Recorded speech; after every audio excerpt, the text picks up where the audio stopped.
बिस्मिल्लाहिर्रहमानिर्रहीम अल्लाहुम्मा सल्लि व सल्लिम व बारिक व सल्लिम रब्बिरहमहुमा कमा रब्बयानी सगीरा यफ़क़हू क़ौली रब्बि ज़िदनी इल्मा। रेस्पेक्टेड ऑफिसर्स, मैं अब्दुर्रऊफ़ जावेद डीएसपी लीगल आपसे मुखातिब हूँ। आपका सब इंस्पेक्टर का पहला मरहला यानी रिटन जो आपका एग्ज़ाम था वो हो गया। आपने जिस तरह उसको अटेम्प्ट किया ये अब एक हिस्ट्री बन चुकी है। उसका रिज़ल्ट आएगा वो आपकी फर्दर फेट को डिसाइड करेगा। दुरूद शरीफ का सिलसिला बढ़ाइएगा आगे, साथ साथ इसके बगैर आपका मैं समझता हूँ कि सारे ख्वाब अधूरे होते हैं।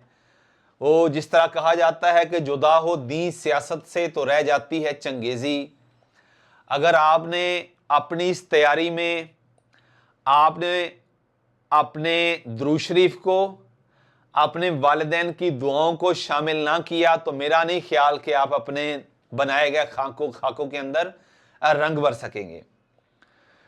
बाज़ाब्ता तौर पर आज हम इंशाल्लाह ये सिलसिला आपका साइकोलॉजिकल फेज़ और फाइनल इंटरव्यू फेज़, इसको आज हम इंशाल्लाह शुरू करेंगे। बात सुने, सिक्योरिटी ब्रांच में से पता है लड़का ना नोट्स लेके बैठा हुआ है, वो ऑफिस में जाकर ताहिर से ले आए। बाज़ाब्ता तौर पर हम इंशाल्लाह आज से आपके साथ दोनों फेजेस, ये आप हमारे साथ इस सफर में शरीक हुए हैं तो आपकी एक फेज नहीं है, दोनों फेजेस हैं। और याद रखिएगा कि मैंने ये आपसे प्रॉमिस किया है कि आपने अपनी सीट को इंश्योर करना है। ये मत सोचिएगा मैं पास हो जाऊंगा, आपने अपनी एलोकेशन को बेटा सिक्योर करना है। जिसको ये चीज समझ आ गई पब्लिक सर्विस कमीशन के फोरम से कि यहां पे पास फेल का मसला नहीं है बेटा, यहां पे आपने मेरिट को सामने रखते हुए, सीट्स को सामने रखते हुए आपने अपने आप को तैयार करना होता है कि 21 या 1 या 221 या 121 सीट्स हैं, उनके अंदर मैंने टॉप 10 पोजीशंस के अंदर अपने आप को मैंने लेके आना है। मैंने रेंज वाइज मेरी एक अपनी प्रिडिक्शन है कि अगर आपके 62 टू 65 तक नेगेटिव मार्किंग को एक्सक्लूड करके आपके मार्क्स यकीनी तौर पर बन रहे हैं 62 प्लस, तो आपको हर सूरत में बिला ताखीर इसकी तैयारी करनी चाहिए। इसकी दो रीजंस हो सकती हैं बेटा। जो आपको सबसे पहला चैलेंज दरपेश था वो ये था कि बहुत जल्द यानी 2 तारीख लास्ट डेट थी अप्लाई करने की और 19 तारीख को अनप्रेसिडेंटेड रिटर्न का शेड्यूल आ गया था। 19 तारीख को पेपर है आपका। आपके पास 17 डेज थे, नंबर 1। नंबर 2, फर्स्ट टाइम सब इंस्पेक्टर्स के लिए पंजाब पुलिस के अंदर पब्लिक सर्विस कमीशन के थ्रू वेरी फर्स्ट टाइम 20 से 25 साल तक जो एज का दौरानिया रखा गया था। इससे पहले 28 साल तक था, यानी ये वेरी करता रहा है, लेकिन 25 साल तक पहली दफा हुआ है। हम देखते हैं, हम भी इस सारे सफर में जब थे तो हम भी ये देखते थे कि 23 साल तक 24 साल तक जाके स्टूडेंट्स अपनी डिग्री कंप्लीट करते हैं। उसके बाद जाके वो फिर सोचते हैं कि मैंने तैयारी करनी है नहीं करनी, पहले डिग्री के चक्रों में ही चले पड़े रहते हैं। सारे स्टूडेंट्स के लिए सेम चैलेंज था कि हम किस तरह तैयारी करेंगे। सब फ्रेश कैंडिडेट्स थे, बहुत कम ऐसे कैंडिडेट्स होंगे जो अरसा दराज से यानी पहले ही वो तैयारी कर रहे होंगे। मैंने वेल इन टाइम जिस दिन सीट्स आई थी मैंने उस दिन अपना सेशन शुरू किया था। पर्पज ये था कि कोई पता नहीं होता पब्लिक सर्विस कमीशन का कि अपने प्लानर को वो किस तरह सेट कर दे। वही स्टूडेंट्स ने मुझसे फिर व्हाट्सएप पे राब्ता किया जो मुझसे सेशन ले रहे थे, वेल इन टाइम जो हमारे पास आ गए और उन्होंने ये अपनी तैयारी शुरू कर दी। और फिर उन्होंने कहा कि सर वाकई आपके नोट्स जो थे उसमें से 60 प्लस क्वेश्चंस जो है हमने अटेम्प्ट किए हैं। और बहुत से ऐसे कैंडिडेट्स थे जो कहते थे कि मैं किसी भी फोरम पे नहीं गया, सिर्फ आपके नोट्स हमने 2 से 3 बार गो थ्रू किए थे और मेरे उसमें 60 प्लस क्वेश्चन जो है मैंने अटेम्प्ट किए हैं। सो ये अल्लाह का फजल था। उसी एक्सपीरियंस को मद्देनजर रखते हुए आपसे गुजारिश है कि अब जो आपका अगला जो मरहला है इंटरव्यू की तैयारी का, इसको इंतहाई सीरियस लीजिएगा, क्योंकि सब इंस्पेक्टर की पोस्ट जो है पंजाब पुलिस के अंदर सबसे इफेक्टिव और इफेक्टिव पोस्ट है। अगर आपके करियर का आगाज बतौर सब इंस्पेक्टर पंजाब पुलिस जैसे एक हेल्दी और मोस्ट इंफ्लुएंशियल पब्लिक इंटरेक्शन वाली पब्लिक सर्विस डिपार्टमेंट के अंदर आपका बतौर सब इंस्पेक्टर करियर का आगाज होता है, तो यह बहुत बड़ी बात होती है। आपको अल्लाह शोहरत देता है, अल्लाह आपको नेकनामी देता है, अल्लाह आपको एक ऐसी पोजीशन में खड़ा कर देता है कि जमाने के जो बदमाश होते हैं उनके लिए फिर आप जीना वो है ना दोबर कर देते हैं, उनका आप हाथ रोकते हैं, उनका जो सांस तक का मुश्किल कर देते हैं। अगर आप खुदा की रजा के हुसूल के लिए और नेकनामी के लिए अगर आप ये सारा कुछ कर रहे हैं, तो जिंदगी में बेटा याद रखिएगा आपकी जो नीयत है बड़ा रोल प्ले करेगी। ये नबी अलैहिस्सलाम की हदीस मुबारक भी है कि इन्नमल आमालु बिन्नियात के तमाम तर जो अमाल हैं उसका दारो मदार जो है वो नीयतों पर होता है। अगर आपकी नीयत ये है कि इंशाल्लाह मैं जालिम का हाथ रोकूंगा, मैंने दुनिया के अंदर जन्नत बनानी है, मैंने अपने लिए अपने वालिदैन के लिए नेक नामी का सामान पैदा करना है, तो ये बहुत बड़ी वल्लाह बहुत बड़ी सीट है। आपका डायरेक्ट पब्लिक इंटरेक्शन होता है। बड़े से बड़े सीनियर ऑफिसर ने भी अगर कहना है तो अल्टीमेटली जो टांग टूटनी है वो एक सब इंस्पेक्टर पे आकर टूटनी है, जिसने डायरेक्टली अपना रोल प्ले करके वो मसले का हल निकाल देना है। इसको सीरियस लीजिएगा, दूसरी मत छोड़िएगा, अपने वालिदैन की खुशियों का ख्याल रखिएगा। आप अपना सुकून सेक्रीफाइस कर दें, ये 10 से 15 दिन के लिए, 20 दिन के लिए, इंशाल्लाह आपकी इन दिनों के अंदर फेट डिसाइड होगी, आपका फ्यूचर डिसाइड होगा। आपके ये डिफाइनिंग मोमेंट्स हैं बेटा। आप इंटरव्यू की तैयारी के लिए अब जुट गए हैं। आपकी इस सारे सफर में प्रायोरिटीज और प्रेफरेंसेस क्या होनी चाहिए? प्रायोरिटीज और प्रेफरेंसेस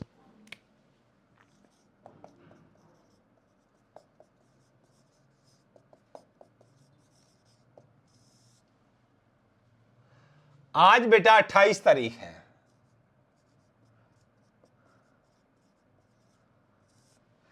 28/10/2025 है। ये बेटा मेरा स्टाइल देखें आप, आपको बताने का मकसद कोई आपसे अप्रिसिएशन लेटर नहीं लेना, जस्ट ये कि जो मैंने अपने लिए इंपॉर्टेंट चीज समझी वो आपको भी कम्युनिकेट कर दूं, एक अमानत समझ के आपको कम्युनिकेट कर रहा हूं। अल्लाह रियाकारी से बचाए कि अगर जिंदगी में आप मुमताज और मुनफरिद और एक्सेप्शनल सीट्स पर आना चाहते हैं तो अपने अंदर ऐसे ट्रेड्स पैदा करें, अपनी खूबियां पैदा करें जो एक्सेप्शनल हूं, जो एक्स्ट्रा ऑर्डिनरी हूं। अगर एक्स्ट्रा ऑर्डिनरी पोजीशन लेना चाहते हैं तो फिर आपको अपने बिहेवियर्स को भी एक्स्ट्रा ऑर्डिनरी और एक्सेप्शनली सेट करना पड़ेगा बेटा। यह नहीं हो सकता कि आप जिंदगी में एक्सेप्शनल, मुनफरिद और यूनिक रहना चाहते हैं, मुमताज रहना चाहते हैं, और आपका जो तर्ज जिंदगी है, जो आपकी तरजीहात हैं, वो भी गैर मामूली नहीं है। आपको अपने 24 घंटों का जो शेड्यूल है वो भी गैर मामूली तौर पर सेट करना पड़ेगा बेटा। मेरा ये पहला मैसेज आपको कि हमेशा वो करिए ना करिएगा जो सारे लोग करते हैं, वो करिएगा जो बहुत से कम लोग करते हैं। हमेशा जिंदगी में उन रास्तों का इंतखाब करिएगा जहां पे आप कदमों के निशान कम देखेंगे। टॉप इज ऑलवेज वेकेंट बेटा, rush is just at the bottom. Rush नीचे है, खिचड़ी नीचे पकी हुई है। बहुत कम परसेंटेज है of the population of youth जो टॉप पे देखती है, अपनी नजर उफक के उस पार रखना चाहती है। खुदा से उसके ज़र्फ के मुताबिक उम्मीदें वाबस्ता कीजिए। बिलीव मी, अगर आप खुदा से उसके ज़र्फ के मुताबिक उम्मीदें अटैच कर लेते हैं, एसोसिएट कर लेते हैं, तो यह हो नहीं सकता कि खुदा आपको मायूस करे। मैं आपका भाई, आपका बाप, आपकी बहन, आपके दोस्त, रिश्तेदार, अजीजो अकारब आपको मायूस कर सकते हैं, लेकिन खुदा की जात के पास मायूसी नहीं है बेटा। तो ये आपकी सुन्नत तब्दील, अल्लाह की सुन्नत ये है कि जो मेहनत करता है, जो अल्लाह से उम्मीद लगाता है, अल्लाह से लो लगा लेता है, खुदा उसको नवाजता है। सो जितनी अच्छी पोस्ट के लिए अब आप आए खड़े हैं बेटा, ये आप गिने हुए लोगों में शुमार होना शुरू हो जाएगा आपका। हाँ जी,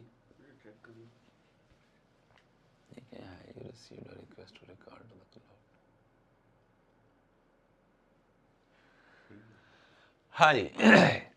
सो बेटा आपके लिए मैसेज ये है कि जिंदगी में गैर मामूली सोचिएगा, हमेशा उन रस्तों का इंतखाब करिएगा जहां पे बहुत से कम लोग गए हों, तो मुमताज रहेंगे। अपनी तैयारी हर कोई करेगा, लेकिन अगर आपने अपनी तैयारी में दुरूद शरीफ का, दुरूद पाक का, और अगर वालिदैन को रात सोने से पहले दबाने का आप ये गुर जान गए, इन दोनों चीजों को भी आपने अपनी तैयारी के जो आपका ज़ादे राह है उसके अंदर शामिल कर लिया बेटा, तो बिलीव मी आपकी तैयारी के अंदर इंशाअल्लाह अजीज अल्लाह ऐसा रंग भर देगा जिससे बेटा आप मुमताज रहेंगे, मुनफरिद रहेंगे। यह मेरा पहला आपको मैसेज है, फर्स्ट एंड लास्ट। अल्लाह इसमें इखलास पैदा करे और रियाकारी से बचाए। यह पहला सबक है आपको जिंदगी में। इन चीजों को अपने ऊपर अप्लाई अगर आप कर लेंगे तो अल्लाह आपका जो सारा कामयाबी की तरफ सफर है इसमें बरकत डालेगा, इस सफर को आसान भी करेगा और मुनफरिद भी रखेगा आपको, और यह आपका मुख्तसर भी सफर होगा इंशाअल्लाह। अब हम जनरल में आपको एक अंडरस्टैंडिंग दे दूं कि हमने इस सफर में क्या क्या चीजें अपने साथ रखनी है। सबसे पहले बेटा दुरूद पाक।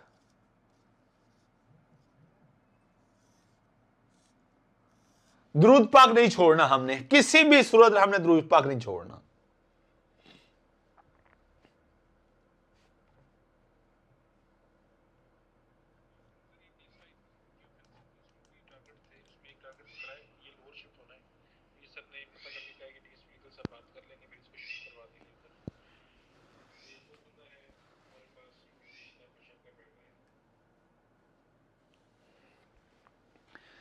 जी बेटा, हम सबसे पहले एक पूरा रोड मैप आपके साथ रखते हैं कि जिन चीजों को आपने डेली बेसिस पे लेके चलना है।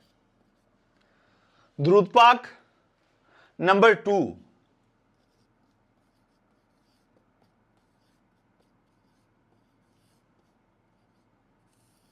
वालिदैन की दुआएं। बेटा वालिदैन को रात दबा के सोइएगा, इसलिए नहीं कि वो आपके वालिदैन हैं, इसलिए बेटा कि आप तैयारी कर रहे हैं एक बड़े इम्तिहान की। ये तो अंडरस्टूड है कि वो आपके वालिदैन हैं, कोई बताने की, अपने आप को समझने समझाने की जरूरत नहीं, लेकिन आपने इन दोनों चीजों को अपनी तैयारी का हिस्सा बनाना है कि अम्मी मैं तैयारी कर रहा हूं, ये भी मेरी तैयारी का हिस्सा। ये सारे नहीं करेंगे, और जो ये कर लेगा और इस तरह करेगा कि इसको अपनी फितरत सानिया बेटा बना लेगा।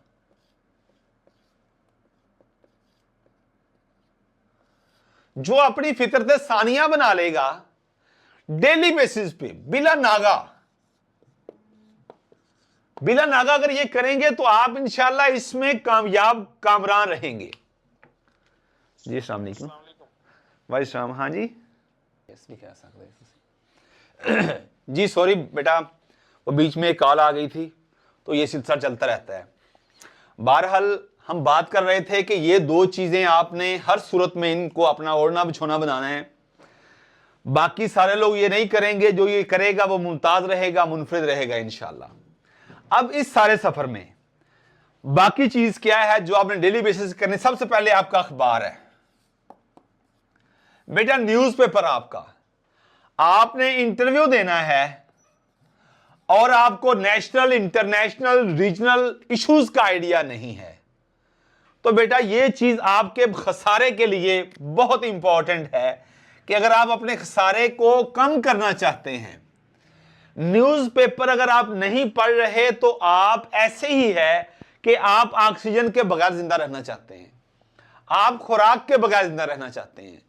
हमने इस चीज को नहीं छोड़ना इस सारे सफर में। अगर आपने आज न्यूज़पेपर नहीं पढ़ा डिटेल से, और बिलखसूस इसका जो इदारिये वाला सफा है, इदारिये वाला पेज, जिसको इंग्लिश में एडिटोरियल पेज कहते हैं, एडिटोरियल पेज बेटा, इदारिये वाला सफा अगर आपने नहीं किया, जिसके अंदर ओपिनियन होती है, ओपिनियन राय होती है, जो कॉलम निगार है वो अपनी राय देता है किसी पर्टिकुलर टॉपिक के हवाले से, जो हालाते हाजरा हैं। कौन से बेटा? हालाते हाजरा। जो हालाते हाजरा हैं, जो आपके करंट अफेयर्स हैं, जो आपके बेटा करंट अफेयर्स हैं, या कॉन्टेम्परेरी जिसे कहते हैं, कॉन्टेम्परेरी जो आपके अफेयर्स हैं, दुनिया के अंदर इस टाइम क्या चल रहा है, पाकिस्तान के जो मसाइल हैं वो कौन कौन से हैं, पाकिस्तान के सोशल इश्यूज क्या हैं, like terrorism, unemployment, illiteracy, inflation, unemployment, beggary, ये सारा कुछ क्या है? ये पाकिस्तान के सोशल इश्यूज हैं। इन सारे सोशल इश्यूज के अलावा जो पाकिस्तान के करंट अफेयर चल रहे हैं, लाइक आजकल पाकिस्तान का अफगानिस्तान के साथ डायलॉग चल रहा है, पाकिस्तान का अफगानिस्तान के साथ सफारती सतह पर उनके दरमियान डायलॉग चल रहा है, उनके दरमियान मुकालमा चल रहा है, उनके दरमियान गुफ्तगू चल रही है। कहां चल रही है? दोहा के अंदर चल रही, कतर के अंदर। कौन कौन शरीक हो रहा है, किन किन डिस्कोर्सेस पे, डायमेंशंस पे गुफ्तगू हो रही है। इसके अलावा इसराइल का अरब वर्ल्ड के साथ जो इस टाइम 20 पॉइंट्स एजेंडा सेटल हो रहा है, जिसको दुनिया सारी एक बहुत बड़ी अचीवमेंट के तौर पर देख रही है कि इंसानियत की जो तौकीर है उसके बचाव के लिए बहुत बड़ा स्टेप था, एक क्रॉनिक इशू था दुनिया का, बड़ा पेचीदा मसला था, वो उसको हल करवाया गया सफारती सतह पर। अब उस इसराइल का जो फलस्तीन के साथ जो इशू सेटल हुआ, जिस तरह हुआ, अगर आपको नहीं पता तो बेटा फिर आपको यह तैयारी करने का या सब इंस्पेक्टर कहलवाने का कोई हक नहीं है। अगर आपको यह नहीं पता कि ईरान का इसराइल के साथ बोन ऑफ कंटेंशन क्या है, जो लड़ाई की असल वजह है वो क्या है, अगर आपको यह नहीं पता कि टर्की का दीगर अपने खित्ते के ममालिक के साथ जो अभी मलेशिया भी गया है डोनाल्ड ट्रंप, वहां पे जाके किन किन दो ममालिक के दरमियान सेटलमेंट हुई है, और जो डिस्प्यूट्स चल रहे हैं इंटरनेशनली ममालिक के दरमियान वो कौन कौन से हैं, या पाकिस्तान का इंडिया के साथ जो रिसेंट टसल हुई है, जिसमें अल्हम्दुलिल्लाह अल्लाह ने पाकिस्तान को कामयाबी दी हर महाज पर, और उसके बाद जो सफारती सतह पर पाकिस्तान ने कामयाबियां समेटी हैं, और पाकिस्तान के जो इंटरनेशनल डिस्कोर्सेज और रीअलाइनमेंट हो रही है, पाकिस्तान का सऊदी अरब के साथ जिस तरह का एक एग्रीमेंट हुआ और सिक्योरिटी अलायंस बना कि अगर एक मुल्क पर हमला होता है तो दूसरा मुल्क समझेगा कि मुझ पर हमला हुआ है, उनके सिक्योरिटी इंटरेस्ट कॉमन हो गए। इसके तमाम डिस्कोर्सेज का अगर आपको नहीं पता बेटा, तो समझ लीजिए कि आप खुद फरेबी का शिकार हैं, आप तैयारी नहीं करना चाहते, आप झूठी उम्मीदें वाबस्ता किए खड़े हैं अपने आप के साथ। आपने इन चीजों को उसी सूरत में कामयाबी की तरफ लेके जा सकते हैं कि अगर आप इन सारी ये जो मंजरनामा मैं आपके सामने पेश कर रहा हूं, पाकिस्तान के इंडिया के साथ, साउथ कोरिया नॉर्थ कोरिया के साथ, जापान नीचे कैम्बोडिया के साथ, मलेशिया इंडोनेशिया के साथ, इंडिया है, भूटान है, नेपाल है, नीचे हमारे पास श्रीलंका आ जाता है, इन ममालिक के ऊपर एक मुल्क पड़ा है जिसको चाइना का नाम दिया जाता है, जो चीन है। साउथ चाइना सी के अंदर क्या डिस्प्यूट चल रहे हैं, नॉर्थ कोरिया साउथ कोरिया का क्या इशू है, जापान कहां पे खड़ा है, फार ईस्ट कंट्रीज कौन कौन से हैं, ये हम किस तरफ थे, हम ईस्ट वाली साइड पे थे, हम साउथ वाली साइड पे आए तो हमारे पास कौन कौन से कंट्रीज आते हैं। अब हम वेस्ट साइड पे आते हैं तो हमारे पास वेस्ट एशिया आता है। वेस्ट एशिया की बात करें उसमें अरब वर्ल्ड आ जाती है। ये सारी अरब वर्ल्ड के क्रॉनिक इश्यूज क्या हैं, वहां पे डेमोक्रेसी क्यों अपनी जड़ें मजबूत नहीं कर रही, कौन कौन से चैलेंजेस हैं इस खित्ते में कि वहां पे जमहूरियत अपना आप नहीं मनवा रही, उस वो पनपता हुआ एक दरख्त नहीं बन पा रहा। इन खित्ते के ममालिक के अंदर क्या इश्यूज हैं, किस तरह ये खित्ता तरक्की नहीं कर रहा, इनकी बाहमी चपकलश क्या है, इनको आपस में क्यों लड़ाया जाता है। ये वेस्टर्न एशिया जो अरब वर्ल्ड है, ये इसराइल के साथ किन खतूत पर अपने ताल्लुकात को इस्तवार कर सकती है, इसके पास क्या स्कोप है, या ईरान जो ऊपर पड़ा है, ईरान किस तरह जाके इसराइल के साथ रीअलाइनमेंट या एक न्यूक्लियर पावर की तरफ जो ईरान के स्टेप्स हैं, या जो अलेजडली ईरान के ऊपर ये इल्जाम लगाया जाता है कि ईरान ये सारा कुछ कर लेगा कि जिससे दुनिया के अंदर इस तरह का प्रोपेगेंडा किया जा रहा है कि वो इजराइल के लिए थ्रेट बन जाएगा। Iran, Iraq, Israel, Yemen, Oman, ये सारे कंट्रीज किस तरह, अब ये जो अरब स्प्रिंग्स आई, इसने क्यों खित्ते के अंदर जमहूरियत के पौधे की जड़ें मजबूत नहीं हुई, उसके बाद भी बादशाहत है, कहां है, किस तरह है, कैसे ये खत्म हो सकती है, कोई इशू बना है? हाँ जी। इन चीजों को हमने खित्ते के अंदर देखना है। मैंने किसकी बात की? वेस्टर्न एशिया की बात की। इस तरह मैंने ईस्ट एशिया की बात की, जहां भी हमारे पास North Korea, South Korea, Cambodia, हमारे पास इंडोनेशिया, मलेशिया और हमारे पास जापान के कंट्रीज आ जाते हैं। अब जब हम नीचे आते हैं तो मैंने आपको वो भी बता दिए जो हमारे पास साउथ साइड पे हैं, जिस तरह हमारे इंडिया, श्रीलंका, भूटान, नेपाल, जो सार्क कंट्रीज है हमारे। अब हम इस तरफ आए वेस्ट एशिया में, मैंने अरब वर्ल्ड आपको बता दी।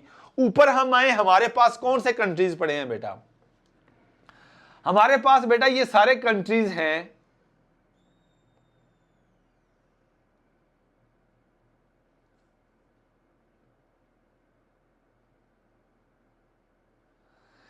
हमारे पास ये कंट्रीज हैं। अब मैंने बेटा वेस्ट की बात की आपसे, मैंने ईस्ट की भी एशिया की बात की, बार बार सुनिएगा जो मैंने कहा है। अब नीचे मैंने साउथ की भी बात कर ली, साउथ हम जिसमें हम बैठे हैं, साउथ ईस्ट में जहां पे हम बैठे हैं वो भी हो गया। अब हमारे पास नॉर्दर्न एशिया है। नॉर्दर्न एशिया में कौन कौन से कंट्रीज हैं, किस तरह हमें यहां पे अफगानिस्तान नजर आता है, और इसके साथ मोस्ट इंपॉर्टेंटली यहां पे हमारे पास सेंट्रल एशियन रिपब्लिक्स हैं, जिनको कार्स बोलते हैं बेटा। क्या बोलते हैं? Cars, CARS। ये आपसे इंटरव्यू में पूछा जाएगा कि eastern country, east Asia, Asia के ईस्ट में कौन कौन से कंट्रीज है। मैंने आपको ऐसे ही एक सरसरी सा बताया कि हमारे पास जापान आ गया, नॉर्थ कोरिया आ गया, साउथ कोरिया आ गया, हमारे पास उसके अलावा बेटा आ जाता है ये इंडोनेशिया आ जाता है, मलेशिया आ जाता है। ये सारे कंट्रीज हमारे पास इस ईस्ट एशिया में हैं। यहां पे हमारे पास वेस्ट एशिया था, जिसमें आपकी सारी अरब वर्ल्ड आ जाती है। और ऊपर मैंने सेंट्रल एशियन रिपब्लिक कार्स बताया आपको। ये सेंट्रल एशिया के अंदर ये उज्बेकिस्तान, ताजिकिस्तान, तुर्कमेनिस्तान, ये अजरबैजान, ये जान वाले कंट्रीज सारे कहां आ जाते हैं? कार्स नेशन है आपकी सेंट्रल एशियन रिपब्लिक्स। इसके थोड़ा सा ऊपर आएंगे, हमारे पास नॉर्दर्न कंट्रीज एशिया के आ जाएंगे। इसमें आपके सामने इधर जाएं टर्की पड़ा है, ऊपर जाएं हमारा थोड़ा सा रशिया पड़ा है, रशिया के साथ नीचे जॉर्जिया, और ये सारे ये इस साइड पे जब जाएं हमारा चाइना पड़ा है। साउथ चाइना सी के अंदर कौन कौन से डिस्प्यूट चल रहे हैं, चाइना के लिए वहां पे कहां कहां बड़े बड़े थ्रेट्स हैं, तो ये सारी चीजें। फिर ऊपर रशिया, दो ट्रांसकॉन्टिनेंटल कंट्री हमने कहे। ट्रांसकॉन्टिनेंटल कंट्री बेटा उनको कहते हैं जो एक से ज्यादा कॉन्टिनेंट्स के अंदर यानी बड़े आजमों के अंदर वाक़या हूं। जिस तरह हमारा क्या था, जिस तरह हमारा रशिया है, रशिया ट्रांसकॉन्टिनेंटल कंट्री है, यानी एशिया के अंदर भी है, यूरोप के अंदर भी है। ऐसे कार्ज नेशन के अंदर भी एक कंट्री है जो ट्रांसकॉन्टिनेंटल है, वो उज्बेकिस्तान है, वो अजरबैजान है। ये आप मुझे कमेंट सेक्शन में बताएंगे कि सेंट्रल एशियन रिपब्लिक्स में कौन सा मुल्क है जो ट्रांसकॉन्टिनेंटल कंट्री कहलाता है। ये आपके इंटरव्यू में भी आ सकता है। मुझसे उन्होंने पूछा था कि यूएई की तमाम स्टेट्स नाम बताएं। अब वहां पे जब आप सोचना शुरू करते हैं ना, एक तो प्रेशर होता है वहां पे इंटरव्यू पैनल के सामने बैठे हुए, वो आपको जज कर रहे होते हैं कि आप कितने पानी में खड़े हैं। आप सारा प्रिटेंड कर रहे हैं, ये एक्चुअली आपके पास नॉलेज है। सो ये चीजें आपने इस तरह तैयार करनी है।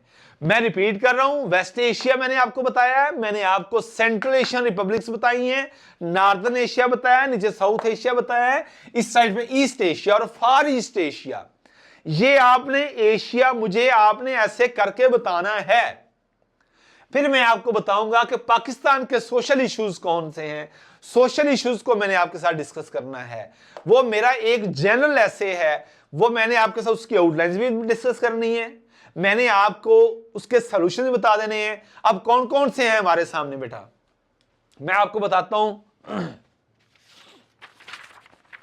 ये हमारे बेटा हैं social issues, terrorism, corruption, education, illiteracy, poverty, unemployment और इन्फ्लेशन। ये हमारे 6 से 7 टॉपिक्स हैं जो सोशल इश्यूज हैं। ये मैं रीजंस आपको इसकी बता दूं, काजेज क्या है। आगे इसके बाद फिर उसको रेमेडियल मेजर्स क्या है और इंट्रोडक्शन, ये इसका कंक्लूजन क्या है।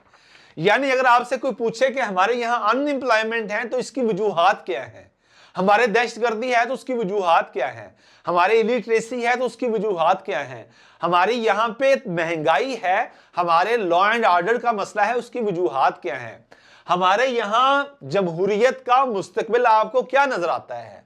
बेटा ये आपकी ओपिनियन, आपने ओपिनियन बेस्ड तैयारी करनी है।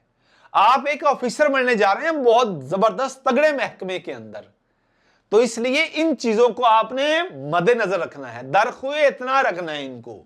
सो बेटा ये चीजें हो गई। ये हमारे सारे सोशल इश्यूज का मैंने एक ऐसे बनाया हुआ है, ये पेड ग्रुप में हम आपको शेयर करेंगे।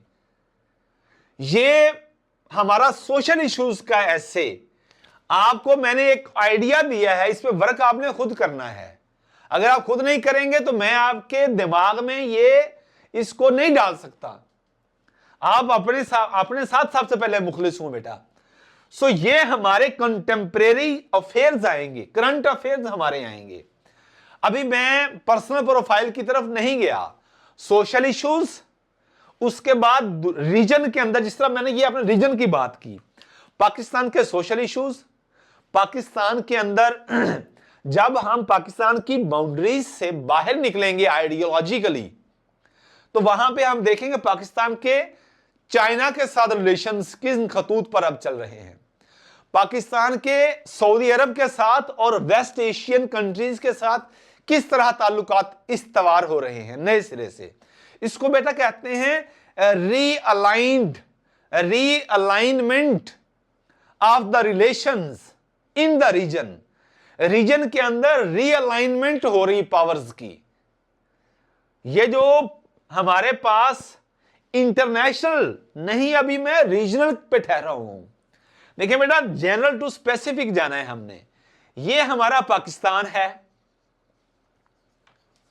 ये हमने ऐसे पाकिस्तान आपसे डिस्कस किया, ये हमारा पाकिस्तान है। आपको पता होना चाहिए यहां पे कौन सा प्रोविंस है, आपको पता होना चाहिए यहां पे कौन सा प्रोविंस है, आपको पता होना चाहिए यहां पे कौन सा प्रोविंस है और ये कौन सा प्रोविंस है। आपको इसका ज्योग्राफी फिंगर टिप्स पे हो। पाकिस्तान के अंदर ज्योग्राफिकली सूबा कौन सा किस एतबार से इंपॉर्टेंट है, किस सूबे के क्या क्या चैलेंजेस हैं, फिर एक सूबे का दूसरे सूबे के साथ क्या सिलसिला चल रहा है। पानी का इतना हमारा बड़ा इशू है, पानी की कमी भी है और पानी की ज्यादती भी है। किस मुअम्मे का हम शिकार हो चुके हैं यार। सैलाब आता है और इतनी तबाही हो जाती है, और डर यह है कि अगली जो जंग है पानी पे ही होनी है, इंडिया हमारा पानी बंद कर देगा। सो ये क्या चीज है, इसके बारे में अगर आपका कैटेगोरिकल ओपिनियन नहीं है, अगर आपकी इस हवाले से अपनी अप्रोच और अंडरस्टैंडिंग नहीं है तो बेटा आप खुद फरेबी का शिकार हैं। खुदा फरेबी मत समझिए इसे, खुद फरेबी का शिकार है। आपको ज्योग्राफिकली मैंने ऐसे कैसे मैप बना दिया पाकिस्तान का, नीचे हमारा क्या है, ये सारा हमारा इंडिया है, ऊपर हमारे सारा चाइना पड़ा है, इस साइड पे अफगानिस्तान है, ये सारा इस साइड पे अफगानिस्तान है, ये वेस्टर्न एशिया है इस साइड पे सारा। अब ज्योग्राफिकली बाउंड्रीज के एतबार से जब हम देखते हैं तो हमें पता चलेगा यार ये पाकिस्तान है। एक सूबे का दूसरे सूबे के साथ ताल्लुक क्या है, वफाक क्या होता है, फेडरेशन क्या है, प्रोविंसेस क्या है, कॉन्स्टिट्यूशन क्या है, आइन क्या है, लॉ क्या है, कानून क्या है, कानून और आइन में क्या फर्क है। बताता चलूं कि आइन एक ऐसे मुसव्वदे को, एक ऐसे डॉक्यूमेंट को कहते हैं जो रियासत के 3 पिलर्स के दरमियान ताल्लुकात को डिफाइन करता है। जबकि जो लॉ होता है जिसे कानून कहते हैं, कानून एक फर्द का दूसरे फर्द से क्या ताल्लुक होगा, एक शख्स का दूसरे शख्स के साथ क्या ताल्लुक होगा, एक शख्स की ड्यूटीज क्या है, राइट्स क्या है। अगर उनको कोई पामाल करेगा, उनकी वायलेशन करेगा तो फिर कानून हरकत में आएगा। यह है बुनियादी फर्क आइन और कानून के अंदर। इन बेसिक चीजों का भी आपको इंशाल्लाह हम इसका डिस्कोर्स देंगे।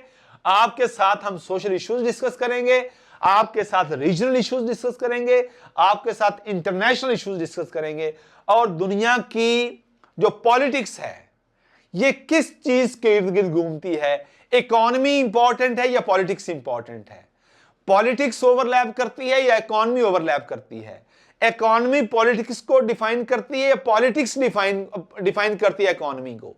पाकिस्तान के अगर इकोनॉमिक हालात ठीक होंगे, मुआशी हालात ठीक होंगे तो सियासी हालात ठीक होंगे, या अगर सियासी हालात पहले ठीक होंगे तो मुआशी हालात बेहतर होंगे। और जब मईशत बेहतर होगी तो फिर अफरा तफरी नहीं होगी, वहां पे बेचैनी नहीं होगी, वहां पे बेहिसी नहीं होगी, वहां पे लाकानूनियत नहीं होगी, वहां पे एक आदमी दूसरे आदमी का ख्याल रखने वाला होगा, वहां पे मेरिट की धज्जियां नहीं उड़ेंगी, वहां पे मेरिटोक्रेसी प्रिवेल करेगी, वहां पे पॉलिटिकल क्राइसिस नहीं होंगे, वहां पे इंडिपेंडेंस होगी जुडिशरी, वहां पे ब्यूरोक्रेसी इतनी स्ट्रांग होगी कि वो एक खास डोमेन से ना बाहर जा सकेगी, ना वो अपने आप को कमजोर फील करेगी। जुडिशरी इंडिपेंडेंट होगी तो हर चीज की जमानत होगी कि रियासत का हर पिलर अपने अपने दायरा कार के अंदर रह के काम कर रहा है। हम इन तमाम डायमेंशन पे आपके साथ डिस्कस करेंगे इंशाल्लाह वन बाय वन। अब नंबर 2 बेटा, आपकी जब आप इंटरनेशनल इश्यूज आपने पढ़ लिए, आपने दूसरी भी पढ़ लिया, आप ज्योग्राफी भी देख रहे हैं, आप ये देख रहे हैं कि पाकिस्तान के क्या क्या इश्यूज हैं, पाकिस्तान के अंदर पावर पॉलिटिक्स क्या है, पाकिस्तान के अंदर कौन कौन सी कुव्वतें हैं जो फैसला साजी पे असरअंदाज होती हैं, एक आम वोटर किस तरह पार्टिसिपेट कर सकता है डिसीजन मेकिंग में, ये सारी चीजें, और पाकिस्तान के अंदर सियासी इस्तेहकाम किस तरह जो है अपने पंजे गाड़ रहा है, किस तरह मजबूत हो रहा है, जुडिशरी किस तरह अपने आप को इंडिपेंडेंट डिक्लेयर करने के लिए कोशिशें कर रही है, किस तरह एग्जीक्यूटिव अपने डोमेन के अंदर काम कर रही है, सेपरेशन ऑफ पावर है कि नहीं है, ये सारी चीजें। अब बेटा उन इश्यूज को हमने करना ही करना है, आपने अखबार नहीं छोड़ना, आपने दुरूद शरीफ पढ़ना है, वालिदैन को दबा के सोना है। अब आपकी आती है प्रोफाइल, जो सबसे पहले आपका पार्ट है किसका, आपके इंटरव्यू का। बेटा हम आज आपके साथ बेटा ग्रुप के अंदर ये शेयर कर देंगे, ये सारे क्वेश्चंस हैं बेटा, साइकोलॉजिकल असेसमेंट परफॉर्मा, आपके बारे में ये सारी चीजें इस परफॉर्मे के अंदर मौजूद हैं। सबसे पहले बेटा आपकी पर्सनल प्रोफाइल है, कौन सी प्रोफाइल है, पर्सनल प्रोफाइल है।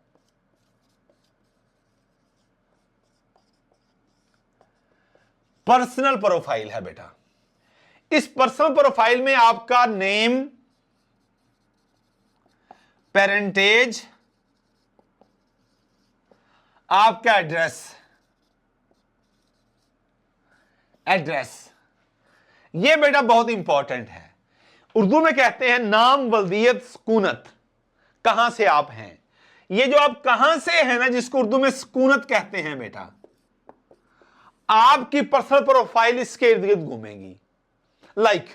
मेरा ताल्लुक है, मेरा पेरेंट डिस्ट्रिक्ट है बेटा, पेरेंट डिस्ट्रिक्ट उसे कहते हैं जहां से बेसिकली आप बिलोंग करते हैं।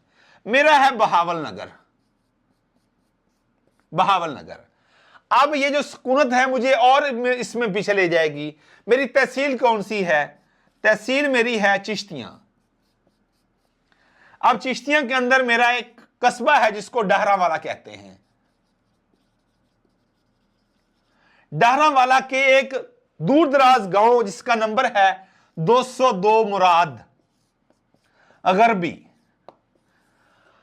अब बेटा ये जो चीजें हैं आपकी पर्सनल, अपना खुद मुहासबा करिएगा।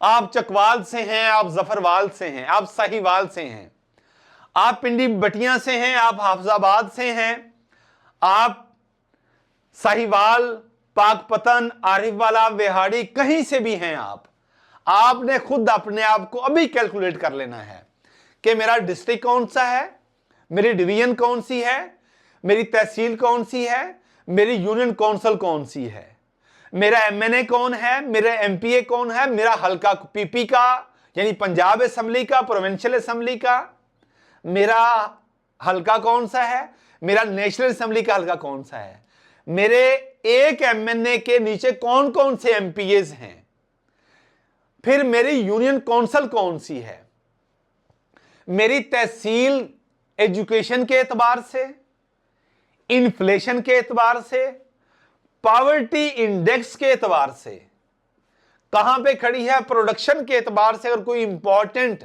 जिन्स है, कॉटन है, राइस है, वीट है, कोई चीज है, अगर इंपॉर्टेंट आपकी तहसील के अंदर, आपके डिस्ट्रिक्ट के अंदर, अपने डिवीजन के अंदर कोई प्रोडक्शन है तो वो भी आपको पता हो।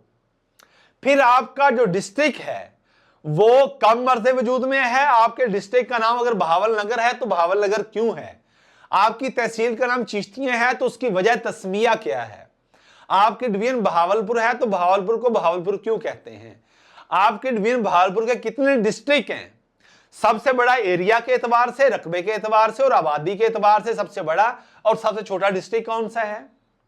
अब अगर आपका डिस्ट्रिक्ट बहावल नगर है तो उसकी कितनी तहसीलें हैं, आपकी कौन सी तहसील है, इन सारी तहसीलों में सबसे बड़ी तहसील कौन सी है, सबसे छोटी तहसील कौन सी है, इनका कंपैरेटिव एनालिसिस। यानी सबसे पहले आप अमेरिका के बारे में नहीं जानेंगे, आप एशिया के बारे में नहीं जानेंगे, आप पाकिस्तान के बारे में नहीं जानेंगे, सबसे पहले अपने बारे में। मन आराफा नफ्सहू फकद आराफा रब्बहू, जिसने अपनी पहचान की उसने अपने रब की पहचान कर ली। सो इसी के मुस्ताक बेटा सबसे पहले आप अपनी सुकूनत जहां पे आप रहते हैं उस हवाले से डिटेल आपके पास इंफॉर्मेशन होनी चाहिए। ये सारे सवालात आपने लिखने हैं। सवाल लिखना है कि आप कहां से ताल्लुक है आपका, नीचे 3-4 लाइनें छोड़ देनी है। मेरा ताल्लुक तहसील चिश्तियां से है। चिश्तियां को चिश्तियां क्यों कहते हैं, चिश्तियां को चिश्तियां का नाम कब दिया गया, किसने दिया, तहसील चिश्तियां को तहसील का दर्जा कब दिया गया, आपकी तहसील के अंदर कितने एमएनएस हैं, कितने एमपीएस हैं। सो ये सारी चीजें आपने सवाल की शक्ल में लिखनी है, जवाब मैं आपको दूंगा, मुझसे किसी और से फिर आपने डिस्कस करने हैं। फिर आप थोड़ा सा पीछे आ जाएं, आप पेरेंटेज की तरफ आ जाएं। आपके वालिद साहब क्या करते हैं, उनका जरिया रोजगार क्या है, खेती बाड़ी है, वो मुलाजिम हैं, किस डिपार्टमेंट में हैं, ये सारी चीजें। फिर आपका नाम क्या है, आपको अपने नाम का नहीं पता और सब इंस्पेक्टर बनने जा रहे हैं, आपको अपने नाम के बारे में पता होना चाहिए, उसके मायने क्या है, किस जुबान का लफ्ज है ये, कितने बहन भाई हैं आप, आपके वालिद साहब की डेट ऑफ बर्थ क्या है, ये सवाल पूछा गया है। आपके वालिद साहब की एज कितनी है, आपकी एज कितनी है, साल महीने दिन निकाल के दें। अभी आपको उस टाइम निकालना पड़ेंगे, साइकोलॉजिकल की एक आपकी असाइनमेंट हो सकती है। आप कितने बहन भाई हैं, आपका कौन सा नाम, एक ऐसा फिर फार्मा आया हुआ था मैंने वो देखा है कि वो कहते हैं कि अगर आप 5 भाई हैं, ब्रदर्स हैं, 3 सिस्टर्स हैं, तो 8 बन गए टोटल। 1 से लेकर 2 3 4 5 6 7 8, ये 8 आप बहन भाई हैं। अब आप कहां हैं? आपने हर एक की एज लिखनी है और फिर आपने अपनी एज को भी एडजस्ट करना है। फर्ज करो आपने लिखा मेरी एज 24 साल है और मेरा चौथा नंबर है, यहां पे आप 24 साल। अब आपने आपके बड़े भाई की एज और जो बायोलॉजिकल पीरियड होता है कम से कम 9 से 10 महीने, वो डिफरेंस भी रखना है आपने। आपके पास 3 से 4 मिनट होते हैं। अगर आपने पहले ये एक्सरसाइज नहीं की हुई बेटा, तो वहां पे जब साइकोलॉजिकल में जाएंगे तो आप अपना भूल जाएंगे, मिक्सअप कर देंगे और उससे बड़ा बैड इंप्रेशन जाएगा। वहां से जो साइकोलॉजिकली आपको जो साइकोलॉजिस्ट बैठे होते हैं वो आपको मॉनिटर कर रहे होते हैं बेटा, तो वो समझ जाते हैं कि इसका एप्टीट्यूड कितना है, एप्टीट्यूड कितना है, कैलिबर कितना है। सो इन चीजों को खराब मत करिएगा, ये सारी चीजें हम देखेंगे। मैं अभी ये ग्रुप में शेयर कर देता हूं, आप इनको पढ़िएगा, इनको देखिएगा। सोशल इश्यूज में कल आपको शेयर करूंगा 1 बाय 1 आपके साथ, ताकि आप इन सारी चीजों को ऐसे ही लेके चलें और मेरी इस वीडियो को बार बार सुने आप, ताकि आप अपनी एक सीक्वेंस सेट कर लें कि मैंने अपने इस इंटरव्यू की फेज को चलाना है, मुझे कौन कौन सी चीजों को डेली बेसिस पे देखना है। आपकी इंग्लिश ग्रामर अब कोई जरूरत नहीं, आपको अब ओपिनियन अपना एस्टेब्लिश करना है। आपको दुनिया के बारे में पता हो बहुत जरूरी है, अपने आप के बारे में पता होना बहुत जरूरी है। अपने आप से मुराद क्या है? आप कहां से हैं, आपके इर्द गिर्द सराउंडिंग्स में क्या है, चैलेंजेस क्या हैं, इंपॉर्टेंट पर्सनैलिटी क्या है, इंपॉर्टेंट कोई प्रोडक्शन है, कोई फसल है, वो हर चीज के बारे में आपको आगाही हो और आप कॉन्फिडेंस के साथ सीना तान के और आंखों में आंखें डाल के बात करें। यह कब होगा? जब आपके पास बैकग्राउंड नॉलेज होगा, जब आपके बैकग्राउंड में वालिदैन की दुआएं होंगी, जब आपके अंदर दुरूद शरीफ की कसरत से एक ऐसी गैबी कुव्वत पैदा होगी जो खुदा के ऊपर आपका इतना मजबूत ईमान पैदा कर देगी कि आप समझेंगे कि जो सामने इंटरव्यू पैनल बैठा है मेरे सामने, वो मेरी फेट डिसाइड नहीं करेगा, मेरे मालिक ने मेरी फेट डिसाइड करनी है, वो मेरे जैसे ही इंसान है। मैं वहां पे 10 साल बाद पहुंच जाऊंगा जहां पे वो आज बैठे हैं। इस एतमाद के साथ आंखों में आंखें डाल के फिर बात कर सकते हैं। कल हम यहां से शुरू करेंगे इंशाल्लाह। अल्लाह हम सब के लिए आसानियां पैदा करे, अल्लाह रियाकारी से बचाए और अल्लाह आसानियां तकसीम करने का शरफ बख्शे। अस्सलाम वालेकुम।